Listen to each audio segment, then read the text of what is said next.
만나 뵙게 되어서 반갑습니다. 오늘 제가 같이 나누고 싶은 말씀은 다니엘서 7장입니다. 우리가 함께 읽기로는 13절과 14절 두 구절 말씀을 읽었지만 제가 나누고 싶은 것은 다니엘서 7장 전체의 내용에 대해서 우리 시간이 많지 않지만 우리 이리저리 따져가면서 생각을 해보려고 합니다. 우리가 교회 다니면서 구약을 설교를 듣게 되는 경우들이 썩 많지는 않은 것 같습니다. 그 가운데 다니엘서 같은 경우도 아마 대부분의 우리 교우들께서 다니엘서 1장부터 6장까지 이 내용들은 굉장히 많이 들은 기억이 있을 겁니다. 여기에는 음식을 거절했던 사자굴 속에 들어간 다니엘, 풀무불 속에 새 친구, 아마 주일학교부터 다녔다면 주일학교 일에 늘 줄기차게 들어왔던 그 흥미진진하고 재밌기도 하고 놀랍기도 한 이야기들이 1장부터 6장까지에 들어있습니다. 그렇지만 다니엘서는 6장으로 이루어진 책이진 않죠. 우리 알고 있는 것처럼 12장까지 다니엘서가 있습니다. 6장까지가 있고 그 다음에 7장부터 12장까지의 이 본문이 함께 존재하기도 하지요. 6장까지는 재밌는 이야기예요. 우리 에피소드라고 할 수 있는 재밌는 이야기들이 왕창 모여있기 때문에 읽기에도 우리가 참 쉽고 재밌다 싶고 언제 읽어도 이 다니엘의 새 친구 이야기는 언제 읽어도 우리가 은혜가 되기도 하고 깨닫는 바도 있고 적용할 것도 있지만 7장부터 12장까지는 온통 꿈 얘기지요. 6장까지에도 꿈 얘기가 나오긴 해요. 6장까지 나오는 꿈 얘기들은 다니엘이 꾼 꿈이 아니라 주로 이방 왕들이 이런저런 꿈을 꾸기도 하고 환상을 보기도 하고 그걸 다니엘이 해결해 주고 이런 내용들이 있습니다. 그에 비해 7장부터 12장까지도 온통 꿈에다가 환상 이야기인데 여기 나오는 꿈이나 환상은 다니엘이 꾸는 겁니다. 다니엘이 환상을 보기도 하고 다니엘이 꿈을 꾸기도 하고 6장까지에는 그렇게 꿈을 잘 풀이하던 다니엘이 7장부터는 꿈을 꾸고는 꿈의 의미를 몰라요. 꿈의 의미를 몰라서 어쩔 줄 몰라 하면 아마도 천사로 여겨지는 어떤 존재들이 계속 그 곁에 같이 있으면서 이 가브리엘 같은 천사도 나오고 미가엘도 등장하고 이런 천사들을 통해 다니엘이 꿈에 대해서 알게 되고 하나님이 행하실 일들에 대해서 발견하게 되는 그런 내용들이 7장부터 12장까지에 있습니다. 진짜 유감스러운 건 6장까지는 우리 교회 바닥에서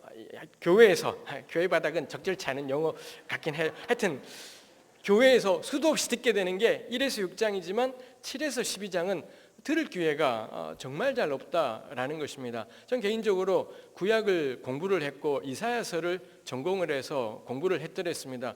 그래서 그런지는 모르겠습니다. 저는 이 구약 성경이 교회에서 잘 설교되지 않고 우리 분량상으로도 구약이 신약의 아마 3배 이상이 될 겁니다. 그럼 우리 1년 52주라면 최소한 3대 1의 비율 정도로는 구약을 설교해야 되지 않나 싶은데 3대 1은커녕 뒤집어진 3대 1, 그냥 구약을 4분의 1만이라도 설교해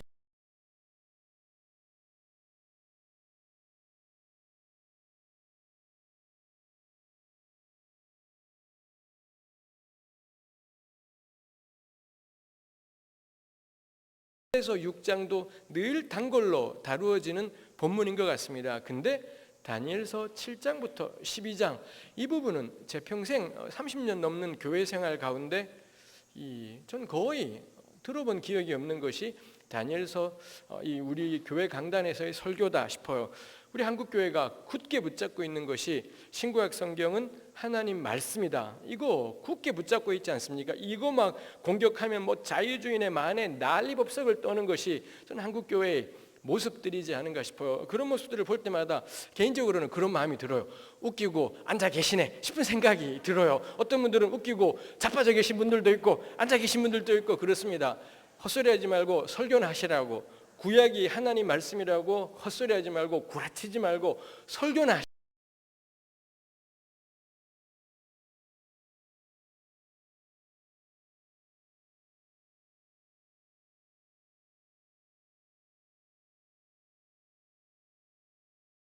부르짖으라 내가 너에게 응답하겠고 크고 놀라운 비밀한 일을 보여주리라. 그건 됐고 그거 말고도 예레미야서의 말씀이 천지지 않습니까?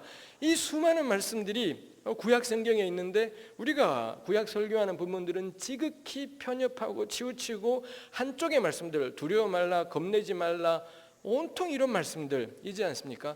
저는 사기꾼들이다. 개인적으로는 그 생각이 들어요. 성경이 하나님 말씀이라고 거짓말하지 말고 괜히 말 안 되거나 행실이 엉망이거나 자기 교회가 엉망이거나 이럴 때 사람들이 내세우는 게 성경은 하나님 말씀인데 자유주의자들이 하나님 말씀을 공격한다고 저는 정말 나쁜 놈들, 도둑놈들이다 싶은 생각이 들 때가 있습니다. 저희 개인적인 생각이 그렇다는 거지 그분들이 진짜 도둑놈이냐 그렇지는 않을 겁니다. 제가 나누고 싶은 것이 7장입니다. 우리 1에서 6장이 에피소드들이 많이 있다고 했습니다. 곰곰이 들여다보니 제가 들여다본 것이 아니라 학자들이 다니엘서를 보고 발견했던 걸 제가 보면서 배웠던 게 있습니다. 그게 뭔고 하니 2장에 보면 이 느부갓네살 왕이 꿈을 꾸는데 커다란 신상을 보았습니다. 4개의 재료가 있더래요. 금, 은, 동, 철 이 4개의 재료와 연관된 커다란 신상을 본 겁니다. 이게 의미하는 게 뭐냐? 4개의 재료로 상징되는 4개의 나라에 관한 환상. 이제까지 존재했고 앞으로 존재할 나라들을 4개의 나라로 다니엘서는 보고 있는 겁니다. 그래서 4나라 환상, 그게 2장에 나와요. 근데 오늘 우리가 보고 싶은 7장 같은 경우도 우리 이따 차근차근 보겠지만 4 짐승들이 나옵니다. 4 짐승들이 나왔고 다니엘서는 풀이하기를 7장 17절에 보면 그 4 짐승이 뭐냐? 4 왕들이다. 여기도 역시 4 왕들의 환상, 4나라 환상 이야기가 나오더라는 거죠. 2장도 4개의 금속 재료를 가지고 4나라 이야기를 하고 7장은 짐승들을 가지고 4나라 이야기를 하더라라는 겁니다. 둘이 비슷하더라는 거죠. 2장 바로 다음이 3장이지 않습니까?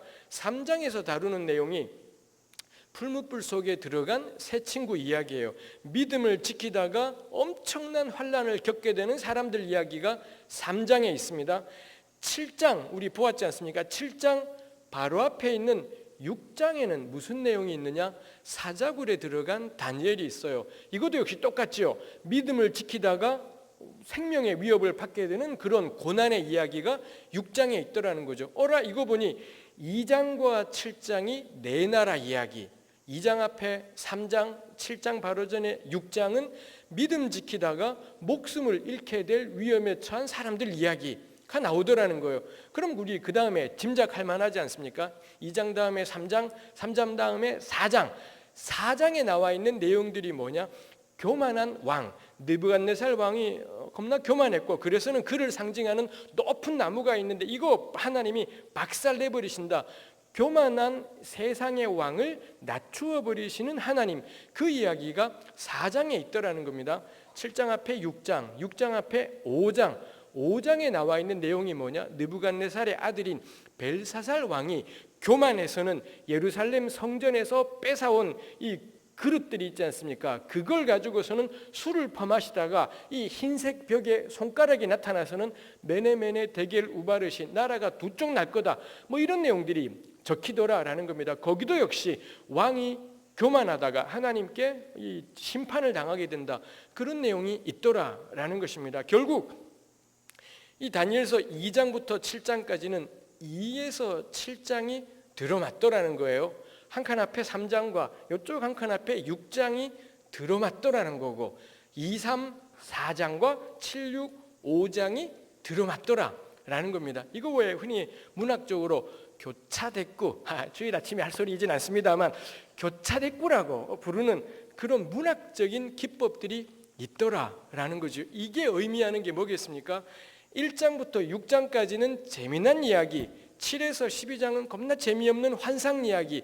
그런데 우리가 가진 다니엘서는 2, 7, 3, 6, 4, 5를 통해 2에서 7장을 하나로 묶어내고 있더라라는 거죠. 그러니 제가 여기에서 깨닫게 되는 게 6장까지의 재미난 이야기는 반드시 7장 이후에 환상 이야기하고 결합시켜서 봐야 되지, 안 그러면 1에서 6장이 어떻게 읽혀지게 되느냐? 우리 교회가 지금까지 내내 읽어왔던 방식이에요. 믿음 지키고 살면 풀무불에 들어가도 안 죽고 사자굴에 들어가도 하나님 지키신다. 그렇지 않습니다. 지구 역사상에 풀무불 들어가서 안 타 죽은 사람은 세 친구뿐이었고요. 사자굴에 들어가서 안 죽은 사람은 다니엘뿐이었고요. 수많은 그리스도인들이 믿음을 지키다가 타 죽었고 물려 죽었고 굶어 죽었고 매맞아 죽고 죽은 사람들의 수가 압도적으로 많이 있고 안 죽은 사람들은 전 이 사람들이 다 알 거다 생각을 해요. 그럼 이거 보고 백날 나도 다니엘처럼 믿음 지켜야지. 죽을 겁니다. 반드시 죽을 거고 타 죽을 거고 물려 죽을 거고. 그럼 이 이야기가 뭔가요? 난 되지도 않고 우리는 하지도 못하는데 성경에는 겁나 멋진 이야기 나와 있고 이거 보면서 우리 그렇지 못한 우리 자신을 한심스러워하고 이거 말이 안 되는 이야기일 겁니다. 이거 영웅으로 풀어가는 거잖아요. 다니엘 같은 영웅 있으면 얼마나 좋겠습니까? 그런 영웅 없어요. 이제 더 이상 전 영웅들의 시대이지 않다 싶어요. 더 나아가서 전 한국교회 전체가 이젠 영웅들 꼴보기 싫은 시대 다 싶기도 해요. 영웅들 됐다. 영웅들 됐고 대단한 믿음과 대단한 개인적인 능력과 초인적인 의지력 가진 사람들, 대한민국의 대기업을 이룬 재벌 회장들도 옛날엔 그렇지 않았습니까? 대단한 의지력과 추진력, 기민함, 기획력 이런 거 있었죠. 우리 서울 바닥에 겁나 큰 교회들 이루신 초대 목사님들도 다들 이런 분들인 것 같습니다. 이제 됐다 싶어요. 그만 됐다 싶고 지금 우리에게 필요한 건 영웅이지 않겠다. 우리 별 것 없어요. 제가 늘 하는 말로 우리 다 도찐 개찐이지 않습니까? 다 어중이 떠중이고 거기서 거기고 그 밥에 그 나물이고 저는 이게 우리가 살아가는 삶이다 싶어요. 이제 우리가 고민할 건 도찐 개찐들이 이 도토리 키재기들이 어떻게 이 영광의 말씀을 이 땅 가운데 살아갈 거냐. 이게 관건이에요. 사자굴에 들어간 다니엘 우리 못 가요. 우리 거기 가면 죽을 겁니다. 우리 거기 갈 용기 내기는 정말 어려울 겁니다. 그럼 나는 그 영웅들이 아닌데 나는 그 초인들이 아닌데 난 그럼 어떻게 예수 믿고 살아가지? 전 그게 우리 시대의 과제다 싶어요. 저 사랑의 교회 제가 개인적으로는 잘 모릅니다. 여기 몇 번 와서 강의를 해본 것 말고는 잘 모릅니다. 지금은 저는 우리 이전에 대단하신 목사님들의 그분들 같은 또 다른 사람이 등장하는 시대, 전 끔찍해요. 이제 지긋지긋해요. 그분들 시대 됐다. 그분들 대단했고 한때의 역사를 만들었고 우리 교회들을 이만큼 튼튼하게 만들어냈습니다. 이제는 됐다. 이제는 영웅이 필요한 시대가 아니라 댁이랑 나랑 우리 별것 아닌 쥐뿔도 아닌 우리 집사님이랑 저랑 우리가 같이 어떻게 살아갈지가 좀 고민인 시대인 것 같습니다.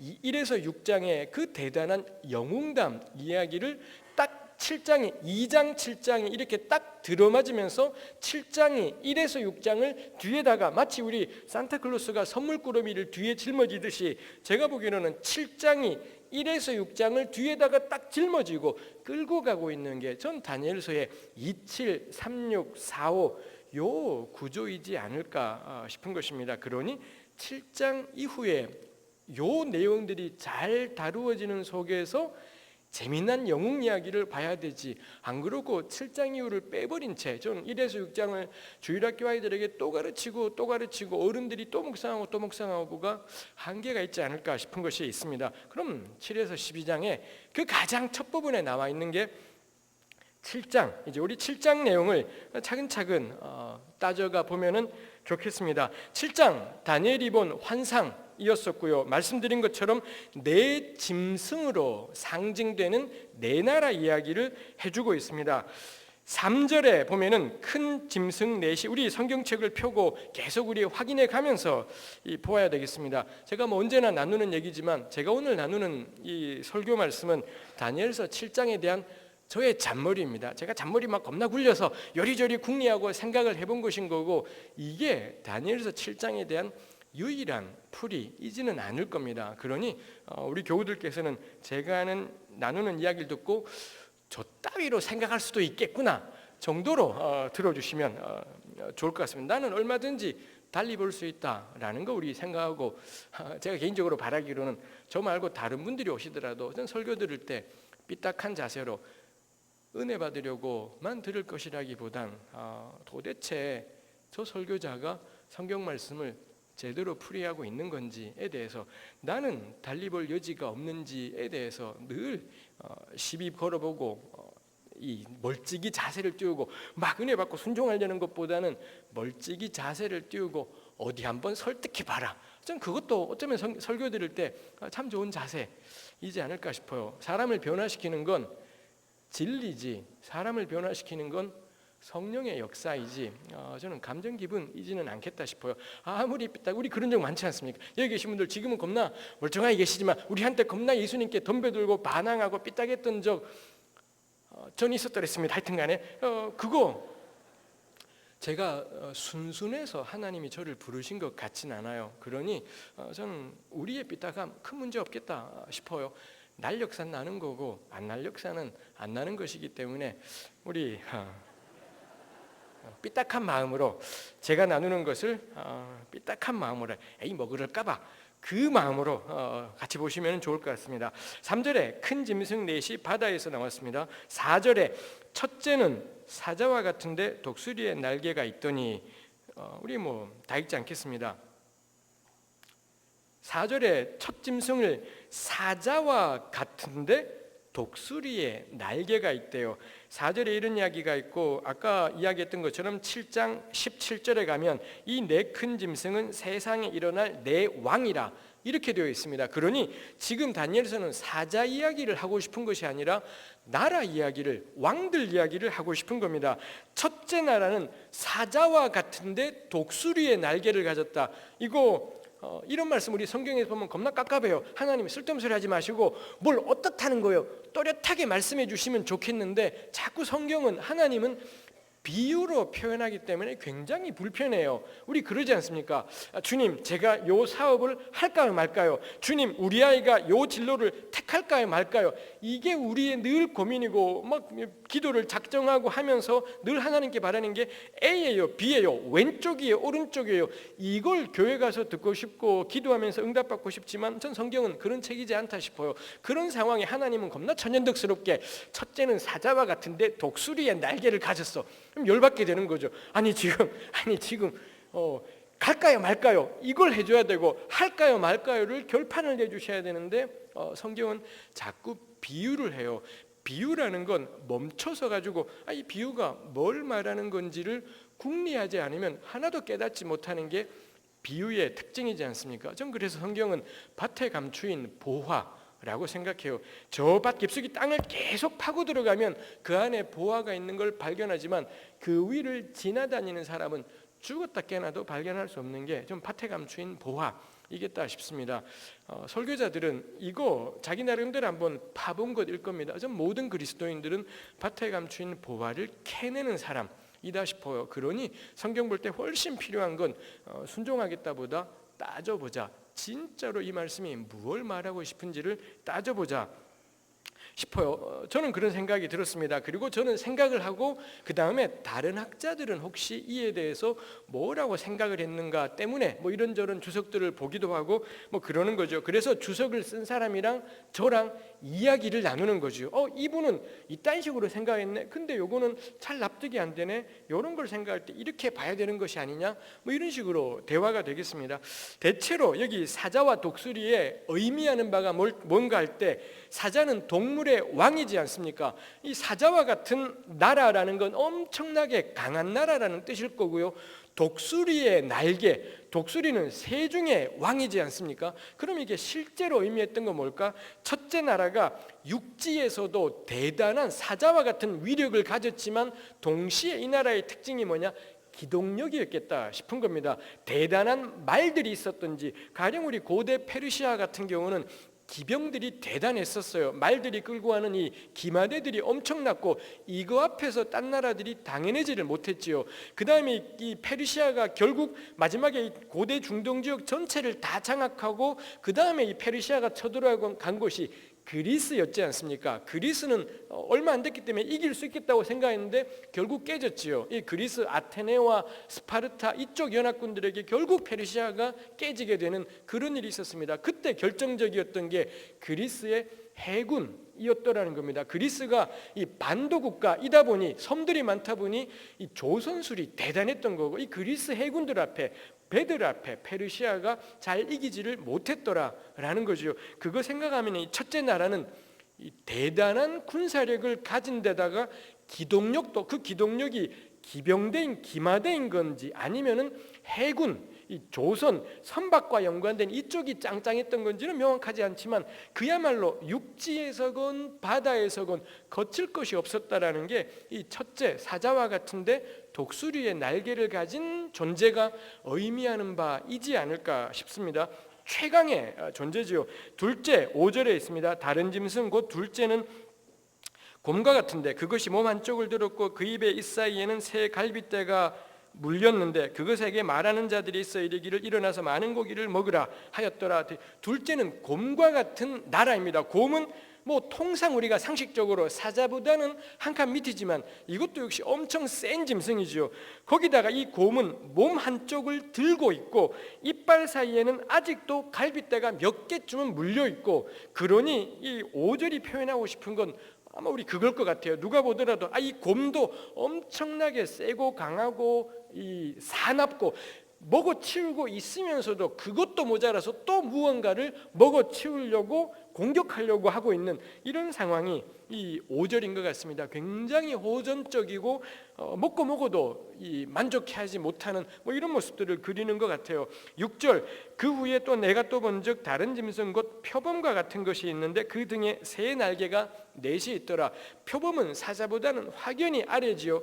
새는 독수리보다도 확실히 아래이지요. 결국 셋째 나라는 첫째 나라보다 모든 면에서 한 칸씩은 모자란 나라일 거고요. 그렇지만 표범과 새가 결합되어 있으니 여기도 역시 드물게 보는 아주 강력하고 기동력 있는 나라였다 라는 걸 겁니다. 넷째 나라가 7절에 있습니다. 내가 밤 환상 가운데 그 다음에 본 넷째 짐승은 무섭고 놀라우며 또 매우 강하며 또 쇠로 된 큰 이가 있어서 먹고 부서뜨리고 그 나머지는 발로 밟았다. 이 짐승은 전에 모든 짐승과 달랐다. 정말 다르다라는 걸 느끼지요. 첫째는 사자와 같다. 둘째는 곰과 같고 셋째는 표범과 같은데 넷째는 비교의 대상이 없어요. 뭐와 같은데라는 것이 없지요. 넷째에다가 사용된 것들은 온통 무섭고 놀랍고 매우 강하다, 형용사들이지요. 표현할 수 있는 게 뭐와 같다, 형언할 수 있는 대상 자체가 없다라는 거고, 기껏 나오는 것이 이 짐승을 바라볼 때 나오는 그 저절로 나오는 형용사들, 무섭다, 놀랍다, 매우 강하다. 그 다음에 이 동물을 표현하는 데 쓰인 게 동사들이죠. 먹고 부셔뜨리고 발로 밟아버린다. 이 짐승이 가지고 있는 진짜 무시무시한 외양, 그 다음에 이 짐승이 해가고 있는 아주 강력한 먹고 부셔뜨리고 밟아버리고 뭐 이런 것들로 이 넷째 짐승을 표현해요. 첫째 짐승이 사자와 독수리 결합이니 이거보다 더 센 게 있긴 어려울 겁니다. 사자 위에 더 위에 뭔가를 할 수는 없잖아요. 독수리 위에 뭘 더 할 수는 없겠지요. 그러니 넷째는 뭐에다가 비교하진 않지만, 뭐와 같은 데는 없지만 우리가 자연스럽게 읽기에도 넷째 짐승은 이전과는 비할 바가 없을 정도로 최강이구나 라고 저는 알 수 있겠다 싶어요. 특히 또 그걸 보여주는 게 7절을 시작하는 내가 밤 환상 가운데 그 다음에 본, 내가 밤 환상 가운데 보았다, 이런 이야기는 2절에 나왔더랬어요. 1절 2절에 그런 내용이 나왔어요. 맨 처음에 7장을 시작하면서 내가 밤 환상 가운데 이런 거 봤다. 그 다음부터는 보니 첫 번째를 내가 보니 첫 번째는 이랬다, 내가 보니 두 번째는 이랬다. 근데 넷째 가서는 내가 밤 환상 가운데 그 다음에 본 넷째는 이런 말을 또 쓴다 라는 점에서도 다니엘서 자체가 넷째 짐승을 따로 떼놓고 생각하는구나. 1, 2, 3 엄청 센 것들인데 넷째는 비교가 안 되는 겁니다. 그러자 마치 이야기를 새로 시작하는 것처럼 내가 밤 환상 가운데 본 넷째는 뭐 이런 식으로 되고 있더라요. 제가 보기로, 그리고 뭐 모든 다니엘서 연구자들이 이야기하기를 이 네 짐승의 환상에서 모든 강조점과 초점은 어디에 있느냐? 넷째에 있어요. 이 넷째 짐승의 나라를 지금 이야기하고 싶은 것입니다. 이 환상의 의미가 뭘까? 우리 7장 15절 이하에 가면 이 네 짐승은 네 나라다, 요 정도 설명이 되어 있습니다. 당연히 우리 궁금하게 돼요. 모든 다니엘 주석들은 네 짐승이 실제 역사에서 어떤 나라였을지를 추측을 해요. 대부분의 공통된 추측들이 첫째, 사자와 같고 독수리 날개를 가진 짐승은 바벨론을 가리킨다라고 대체로 생각을 해요. 그 다음부터가 쉽지 않습니다. 그럼 둘째는 뭐냐? 어떤 사람들은 바벨론, 메데, 세계사에서는 미디어라고 알려진, 우리 개혁 성경은 메데라고 하는 맨 처음엔 바벨론, 그 다음엔 메데, 그 다음엔 페르시아, 그 다음엔 알렉산더 제국, 이렇게 네 나라를 각각 가리킨다라고 보는 견해도 있고요. 또 다른 견해는 바벨론, 페르시아, 알렉산더, 로마, 뭐 이렇게 보는 견해들이 있고 그러기도 해요. 뭐 어느 견해든 제가 보기로는 바벨론, 메데, 페르시아, 알렉산더 이렇게 보는 게 맞겠다 싶지만 성경 자체는 그런 이야기를 하나도 하고 있지 않지요. 저는 그러니 굳이 첫째 짐승은 바벨로니아를 이야기하는 것보다 저는 훨씬 중요한 게, 지금 우리 바벨론 존재하지 않아요. 지금 우리에게는 페르시아 같은 나라는 하나도 위협이지 않지요. 다니엘서 7장 같은 본문은 구체적인 나라를 언급하기보단 상징으로 표현한 겁니다. 그걸 통해 오고 오는 세대들마다 이 본문을 보면서 연상하게 되고 자기네 시대를 상상하게 돼요. 이 네 짐승이 보여주는 것이 무엇이겠습니까? 이 네 짐승 강해요. 엄청나게 강하고 세고 대단해요. 사자니 독수리니 표범이니 심지어 넷째는 형용조차도 하기 어려울 정도로 엄청나게 세고 강하죠. 이 센 나라들이 하는 짓이 뭔가요? 둘째, 곰과 같은 나라, 이빨 속에 뭔가를 물어뜯은 세 개의 갈빗뼈가 들어있으면서도 그걸로도 모자라서 또다시 무언가를 집어삼키려고 몸을 번쩍 들고 있어요. 넷째 짐승, 먹고 부셔뜨리고 밟아버리고 그러더라는 거죠. 이게 말해주는 게 뭘까요? 이게 바벨론이냐 알렉산더냐보다 훨씬 중요한 건 세상에 존재하는 제국의 본질인 거죠. 이 땅에 존재하는 나라들의, 제국들의 특징이 뭐냐?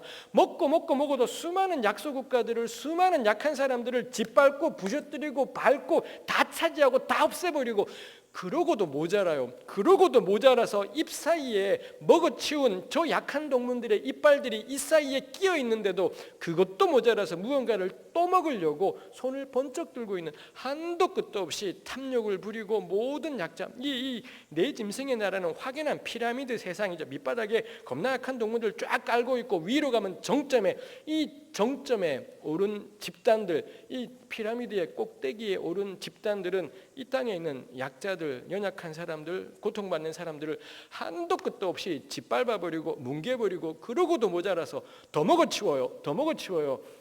이게 제국의 특징이죠. 그러니 고대에는 바벨론이었을 겁니다. 알렉산더였을 겁니다. 로마였을 겁니다. 지금은 이 넷째 짐승의 나라는 어디가 될까요? 있지도 않은 대량 살상 무기를 언급하면서 아프간을 쑥밭으로 만들었던 미국이 어쩌면 넷째 짐승의 나라일지도 모를 겁니다. 수많은 소수민족, 소수국가들이 독립하려고 난리인데 그걸 무력으로 박살을 내버리는 중국 같은 나라가 여기 나오는 넷째 짐승의 나라일 수도 있을 겁니다. 그러라고 다니엘서는 상징 언어로 표현되어 있지요. 그래서 오늘 우리 시대 제국의 본질을 보게 해요. 세상 제국의 특징이 뭐냐? 절대 만족하지 않습니다. 관용하지 않습니다. 적절한 선에서 그만두지 않지요. 먹고 또 차지하고 또 내 걸로 만들고 또 내 걸로 만들고 그러고도 모자라서 가난한 자 양 한 마리까지 전부 뺏어버리는 것이 세상 제국의 특징일 겁니다. 나라만을 가리키진 않겠죠. 우리는 어떨까요? 여기 가운데 기업하시는 분들이 있을 겁니다. 우리 기업하시는 그분들은 여기 나오는 짐승들하고 얼마만큼 같고 얼마만큼 다르십니까? 이 땅에 존재하는, 우리 자본주의 체제 안에 존재하는 기업들이 존재하는 이유가 무엇인지를 생각해 보게 되면 전 늘 기업하시는 분들이 진짜 두렵고 떨리는 마음으로 전 다니엘서 7장 읽어야 될 거다 저는 생각을 해요. 예수 믿는 건 주일마다 교회 와서 전 예수님 겁나 세게 믿어요, 주님이 저의 전부예요, 이거 입으로 뭐라 말하기, 입으로 막 나불나불하기, 이거 아닐 겁니다. 예수 믿는 건 이 제국들이 판치는 속에서 다 먹어치우고도 그래도 모자라서 더 먹어치우겠다라고 이야기하는 이 제국들에 대해서 나는 어떤 삶을 살아가고 내가 하고 있는 이 일들은 이 제국들하고 어떻게 차이가 있는 것인지 전 이거 돌아보는 것이 우리가 예수 믿는 것에 의미 있겠다 싶어요. 회사가 또 커지고 또 커지고 한도 끝도 없이 커지고 심지어 대한민국의 대기업들은 동네 빵집까지 자기네 딸들이 다 해버리. 혹시 여기 사랑의 교회 교우들은 참 많은 분들이 계시니 이쪽 바닥 분들이 계실지도 모르겠습니다. 전 늘 어디가 설교하든지 한 번 하고 다시는 안 간다 그 마음으로 늘 나누고 싶어요. 동네 빵집까지도 커피숍까지도 전부 다 먹어치우겠다고 입에 갈빗대가 3개나 들어가 있는데도 또 먹겠다라고 손을 번쩍 들고는 동네 두부 가게까지 슈퍼마켓까지 전부 먹어치워버리겠다라는 대기업들이 재벌들이 대한민국 땅에 존재하지 않습니까? 그분들 가운데 예수 믿는 사람들 천질 겁니다. 전 늘 궁금해요. 대금 뭐 믿으세요? 주일날 교회 가서 뭘 들으세요? 주일날 교회 가서 무슨 기도를 하게 오셨길래 동네 슈퍼까지도 아작을 내버리면서 기업을 한도 끝도 없이 어디까지 커지면은 그만하시겠습니까? 얼마나 많은 사람들이 이 박살이 나고 피눈물을 흘리면은 그쯤 되면 만족하시고 이만하면 되었다라고 멈추실 건지 늘 묻고 싶어요. 근데 제가 그분들을 만날 길이 전혀 없기 때문에 참 다행이다 싶기도 합니다. 혹시 오늘 예배 끝난 다음에 제가 바로 그런 사람이다 저에게 오지 마십시오. 제가 완전히 쫄아버리기 때문에 그러지 않으시면 좋겠습니다. 짐승들의 나라가 나와 있습니다. 우리 넘어가겠습니다. 그 다음에 이게 짐승들의 나라였다면 9절부터 다니엘이 본 건 하나님의 세상입니다. 여기에 옛적부터 항상 계신 뭐 이런 표현들이 나와요. 우리 하나님을 가리키는 것을 이렇게 표현을 하고 있습니다. 결국에는 하나님이 온 세상을 다스리시고 짐승들을 그냥 두지 않을 거다. 뭐 이런 내용들이 나와 있습니다. 그러더니 우리가 읽었던 13절 말씀에 내가 또 밤 환상 중에 보니, 우리 이제 이거 익숙해졌습니다. 7절에 나왔고 2절에 나왔던 표현이니 내가 밤 환상 중에 보니가 무언가 새로운 걸, 대단한 걸 시작하려고 할 때 이런 표현을 쓰는구나 짐작할 만하죠. 새로운 단락을 시작하더니 인자 같은 이가 하늘 구름을 타고 와서 옛적부터 항상 계시니 하나님께 나아가더니 그에게, 인자 같은 이에게 권세, 영광, 나라 모든 게 주어졌고 그의 권세는 소멸되지 않고 그의 나라는 멸망하지 않는 영원한 나라이다. 궁극적으로 승리가 누구한테 가느냐? 인자 같은 이에게 간다라고 되어 있습니다. 인자 같은 이, 이게 오늘 제가 나누고 싶은 설교의 두 번째입니다. 첫 번째는 뭐였더냐 생각하시겠습니다만 짐승들의 본질, 제국의 본질이었고요. 두 번째는 인자 같은 이입니다. 그렇습니다. 인자 같으니 누구를 가리키는 걸까요? 우리 너무 쉽게 예수님 할 겁니다. 저는 근데 멈추고 싶어요. 예수님의 품에 안기기 전에 먼저 이 말씀 차근차근 따져보자 싶어요. 구약 때는 예수님이 등장하시지 않았기 때문에 따져보자 싶어요. 일단 저에게 눈길을 끌었던 게 인자라는 말은 구약에서는 굉장히 평범한 말입니다. 사람의 아들이라는, 그냥 히브리 말로도 사람의 아들이라는 거고, 사람을 가리킬 때 사람의 아들이라고 표현함을 통해 한계 있는 사람, 뭐 이런 걸 표현하는 게 인자라는 구약의 언어 관습이죠. 아무런 특별한 의미가 없습니다. 하나님은 에스겔 보고 인자야 뭐 그러기도 했고, 시편 8편의 기자는 내가 인자가 무엇이 관대 이토록 은혜를 주십니까? 뭐 이런 표현을 하기도 했고요. 그냥 평범한 우리식으로 표현하면 그냥 사람인 겁니다. 사람이면 사람이지, 사람이 하늘 구름을 타고 왔다 이러면 될 건데 인자, 사람 같은 이, 이렇게 표현을 했다라는 게 저에게 걸렸어요. 읽는데 툭 걸리는 겁니다. 왜 인자 같은 이라고 표현한 걸까 싶은 겁니다. 그러고 보니 앞에 동물들도 사자와 같다, 사자라고 말하지 않고 사자 같고 곰 같고 표범 같고 이러더라라는 거죠. 왜 같다라는 말을 자꾸 썼을까? 앞부분에 첫 번째, 두 번째, 세 번째 짐승에서 이 같다라는 표현을 통해 독자에게, 청중에게 전달하고 싶은 건 모양인 겁니다. 첫째 짐승을 보는데 사자와 같은, 모양이 사자 같더라, 모양이, 외모가 어떤지를 표현하고 싶어서 같다라는 말을 쓴다 싶은 거고, 전 그 점에서 13절에 인자 같은 이를 통해 표현하고 싶은 게 사람 모양을 하고 있다, 이걸 표현한다 싶어요. 제가 약간 벌써부터 시간이 쫓깁니다만 3장에 보면 풀무불 이야기가 나온다고 했지 않습니까? 왕이 세 친구를 풀무불에 던져넣었는데 보니 4명이 있더라는 겁니다. 그러면서 왕이 하는 말이 다니엘 3장에 자세히 보면 셋은 누군지 알겠어요. 저 친구는 사드락, 여기는 메삭, 여긴 아벳느고 알겠더라는 겁니다. 근데 넷째는 보니 뭐와 같으냐? 신들의 아들 같도다. 뭐 그런 표현을 해요. 왜 그런 표현을 하겠습니까?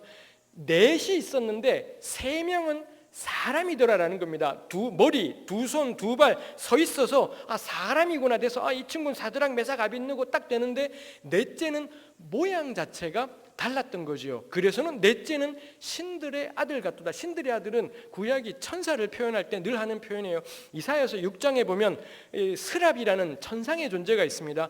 등 뒤에 날개가 3쌍이 있었대요. 한 쌍은 얼굴을 가리고 마지막 쌍은 발을 가리고 가운데 쌍으로 날았더라. 이런 겁니다. 이런 것처럼 천상의 존재들은 모양이 달라요. 그러니 아마 풀무불 속에 넷이 있었고 그 4번째 존재는 모양 자체가 달랐던 거예요. 그러니 왕이 딱 알아보고 넷째는 신들의 아들 같도다. 천사 같다. 생긴 모양이 사람이 아니라 다르게 생겼더라라는 겁니다. 다시 다니엘 7장 13절 인자 같은 이가 있다. 왜 이런 말을 했을까요? 하늘 구름을 타고 오면 천상 존재였어야 되는데 날개가 있다든지 날개 3쌍 이랬어야 되는데 하늘 구름을 타고 내려오는데 보니 사람이더라 라는 것입니다. 천사라야 되는데 딱 보기에도 다른 존재라야 되는데 아무리 봐도 뭐냐? 인자 같으니 사람 꼴을 갖춘, 결국 말하고 싶은 게 뭔가요? 사람이더라. 이 인자 같으니라는 표현을 왜 쓸까? 하늘 구름하고 너무 대조가 되기 때문에 하늘 구름 타고 내려오면 손오공이 아닌 이상 이건 천사라야 되는 겁니다. 근데 보니 사람이 있으니 그래서 뜻밖에도 사람이네. 그걸 여기서 인자 같으니라고 표현한 것입니다. 두 번째 점, 승리는 결국 누구한테로 돌아가느냐? 사람에게 돌아가더라 라는 것입니다. 우리 인자 같은 이를 자꾸 우리가 예수님이라고 생각을 합니다. 저는 맞습니다. 예수님이 사람이시기 때문에 맞는 건데 예수님의 품에 안기기 전에 따질 것이 많은 거지요. 가령 우리 7장 18절에 보시면 7장 18절에 지극히 높으신 이의 성도들이 나라를 얻으리니 누림이 영원하고 영원하고 영원하리라. 여기 7장 13, 14 환상 속에서는 인자 같은 이가 나라를 얻는다고 되는데 15절부터 나오는 해석에는 성도들이 얻는다 그러지 않습니까? 사람이구나 싶은 거지요. 22절 옛적부터 항상 계신 이가 와서 지극히 높으신 이의 성도들을 위해 원한을 풀어주셨고 때가 이름에 성도들이 나라를 얻었더라. 여기도 역시 성도들이 나라를 얻었더라라고 하고요. 우리 보지 않겠습니다. 27절과도 똑같은 풀이가 있는 걸 볼 수 있어요. 환상 속에서는 사람에게 나라가 주어지는데 그걸 풀이할 때는 이 사람이 누구를 상징하느냐? 예수님이지 않지요. 메시아이지 않지요.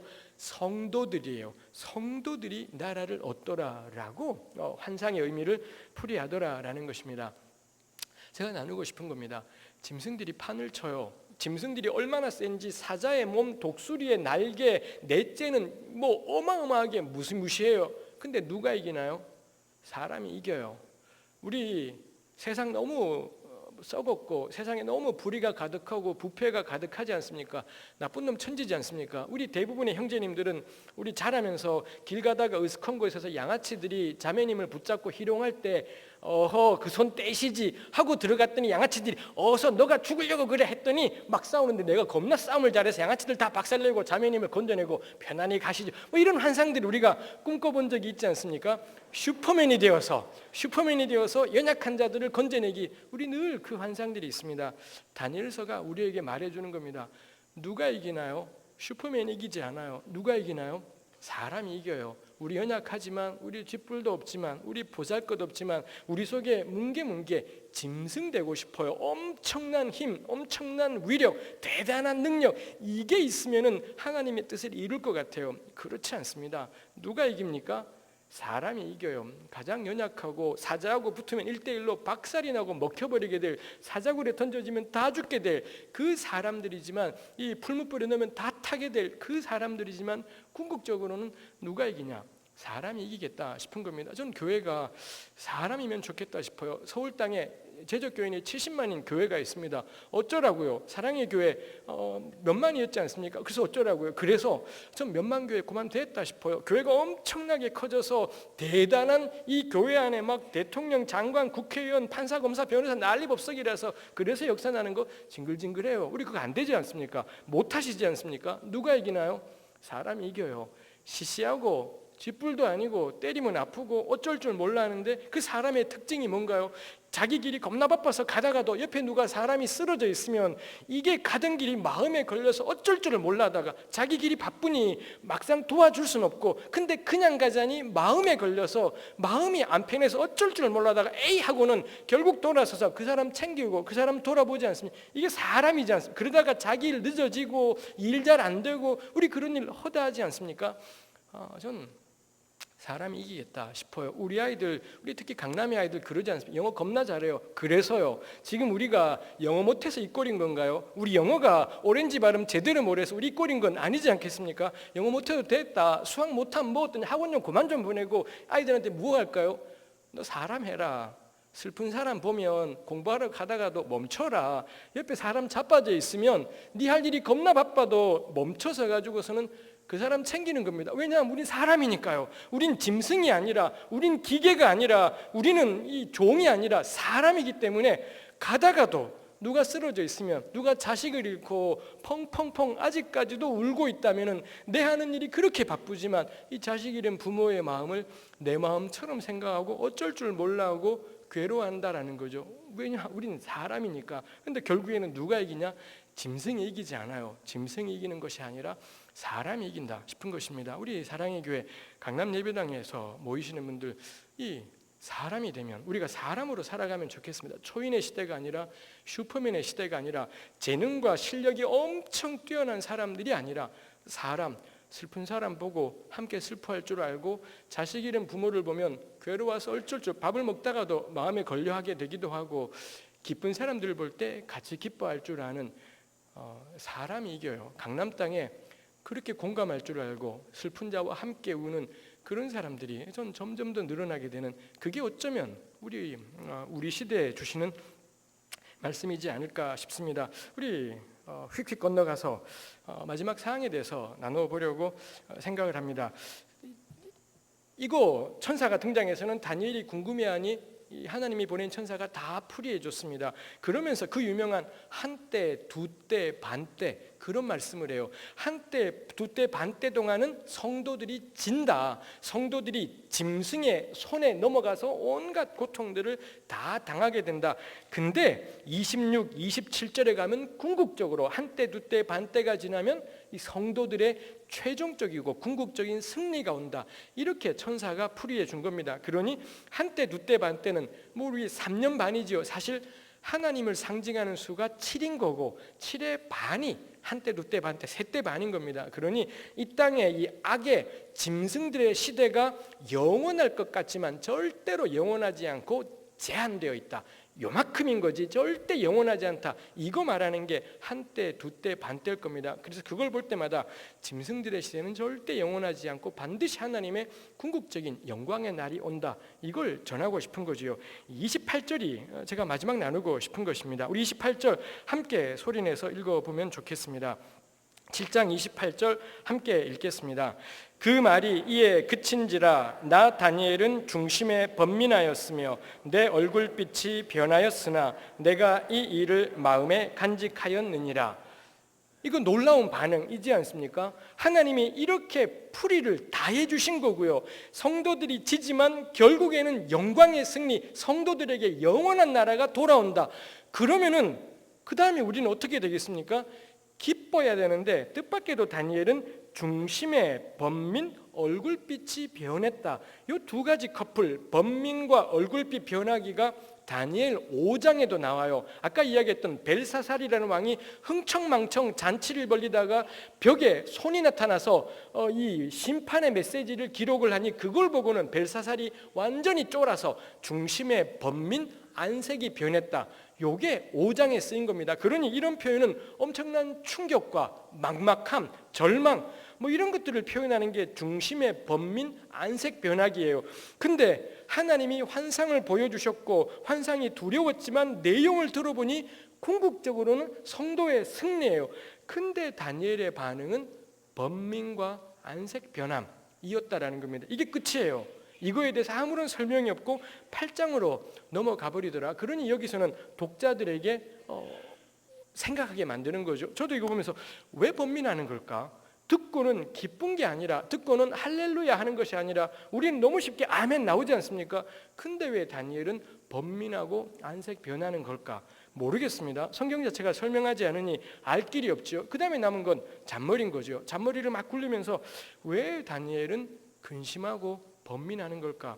우리 교우들께서는 어떤 생각들이 떠오르십니까? 저는 제가 궁리했던 잔머리 아마 대부분이 비슷하게 생각할 것 같습니다. 간격 때문이지 않았을까 싶은 거예요. 분명히 하나님이 이기게 하신다라는 약속은 너무 명확하고 확실한데 지금 살아가는 한때, 두때, 반때라는 이 삶은 너무 엉망인 겁니다. 너무 괴롭고 고통스럽고 쉽지 않았겠다라는 거죠. 지금 살아가는 현실의 끔찍함과 다가올 영광의 약속 사이의 간격, 이 간격이 다니엘로 하여금 이 말씀을 다 듣고서도 선뜻 할렐루야가 되고 얼굴에 기쁨이 생기지는 않더라라는 것입니다. 그 간격 속에 살아가는 다니엘인 거죠. 저는 이게 우리의 교훈이지 않을까 싶어요.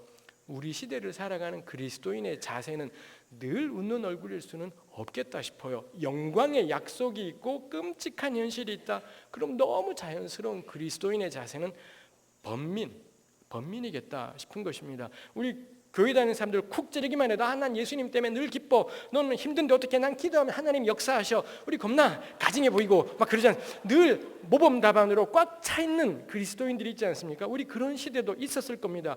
근데 지금 시대는 아무 연관도 없는 애들이 수백이 죽어나가도 아직까지도 진상조차 제대로 규명이 안 되고 그거 규명하자는 특별조사위원회를 쑥밭으로 만들어버리는 이런 속에서 왜 죄 때문에 죽었다면 내가 죽어야지. 전 죽을 때 대통령이랑 몇 분들 꼭 모시고 가고 싶어요. 하여튼 우리가 죽어야지. 훨씬 더 죄 많은 우리가 죽어야지. 근데 그 아이들이 죽은 거지 않습니까? 이거 보고서 신앙으로 답이 안 나와. 왜 하나님이 이렇게 하시는지, 우리에게 주시는 경고라면 왜 쟤들이 죽어서 경고가 되는 건지 납득이 안 되는 시대라는 거죠. 지금 우리 시대에 저는 그리스도인에게 가장 잘 어울리는 모습은 기쁨이 아니라, 감사가 아니라 번민이지 않을까. 번민하고 안색 변한 우리 시대 속에 일어나는 문제들에 대해 유창한 대답들을 할 수도 없고 뭐라 말을 할 수도 없고 나도 잘 모르겠다. 하나님이 왜 그렇게 하시는지 잘 모르겠다. 어쩌면 이게 전 우리 시대의 답이지 않을까. 다니엘 7장 28절이 우리에게 주는 권면이지 않을까 싶어요. 마지막은 뭔가요? 내가 이 일을 마음에 간직했더라. 이 간격 사이에서 어쩔 줄 모르겠는데 다니엘이 굳게 붙잡는 건 뭔가요? 그 영광의 약속을 버리지 않아요. 하나님이 이 땅에 궁극적으로 가지고 오실 성도의 승리, 사람의 승리, 이 한때 두때 반이 너무 끔찍하지만 그 영광의 약속을 걷어차버리는 게 삶이 편해지는 길이지요. 이런 건 없어. 그러면 이 땅에 적응하며 살아가면 되는 거고요. 약속만 붙잡아 버리면 이 땅의 끔찍한 현실은 모른 채 하며 사는 거죠. 근데 둘 다를 붙잡으니 이 끔찍한 현실 속에서 영광의 약속을 그렇지만 간직하고 살아가요. 그러니 다니엘에게는 번민이 있겠습니다. 그 번민 속에서도 하나님이 주신 새로운 날들에 대한 기대, 우리가 살고 있는 이 한반도 땅에 언제 전쟁이 나도 이상하지 않을 이 한반도 땅에서 평화의 날이 온다라는 것, 칼이 보습으로 바뀌고 창이 낫으로 바뀌고 핵무기가 아니라 보습과 낫의 나라, 이 각각 자기 무화과나무, 자기 포도나무 아래 살아가는 세상이 온다. 이 허무맹랑한 이리와 어린 양이 함께 뛰어노는 그 허무맹랑한 세상이 반드시 온다라는 것, 그 약속 붙잡고서는 끔찍한 짐승들의 시대를 번민하며 살아가는 것, 전 그게 다니엘서가 우리에게 주는 권면이지 않을까 생각을 합니다. 저 그렇게 사람으로서 괴로워하고 고통하고 어쩔 줄 몰라 하면서 살아가면 좋겠습니다. 우리 사랑의 교회 교우들께서도 번민하며 괴로워하며 사람으로 고통스러워하며 우리 이 시대를 같이 걸어가게 되었으면 좋겠습니다. 기도하시겠습니다. 하나님 아버지, 우리를 이 땅 가운데서 우리 주 예수 그리스도를 알고 주님의 영광의 약속과 그 권능의 말씀을 붙잡고 주님 다시 오실 그 날을 기대하며 살아가게 하신 것을 감사합니다. 우리가 지금 처한 짐승의 시대와 같은 현실이 있지만 그 속에서 하나님의 약속 저버리지 않고 그 영광의 날들에 대한 소망들을 포기하지 않고 그 약속 붙잡고 번민과 안색 변함 가운데서도 우리 하나님 앞에서 끝까지 걸어갈 수 있게 도와주옵소서. 우리 교회가 우리가 괴물이 되는 기뻐하고 함께 기뻐하는 사람으로 끝까지 걸어갈 수 있도록 도와주옵소서. 예수님의 이름으로 기도합니다. 아멘.